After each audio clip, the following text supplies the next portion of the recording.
Hello friends, అందరికీ నమస్తే. నేను మీ నాగరాజు పోలగాని మాట్లాడుతున్నా.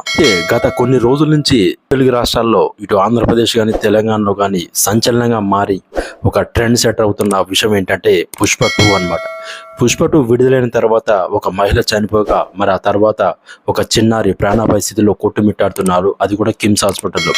అయితే దీనిపై ఈ రోజు నేను మాట్లాడదలుచుకున్న విషయం ఏంటంటే అల్లు అర్జున్కి వచ్చిన నేషనల్ అవార్డు కూడా రద్దు చేయాలని చెప్పి పలువురు హైకోర్టుని ఆశ్రయించారు.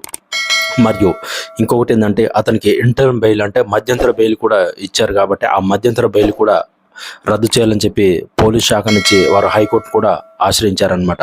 ఇక అసలు అల్లు అర్జున్ ఇంత జరగడానికి గల కారణాలు ఏంటో ఈరోజు మనం తెలుసుకుందాం.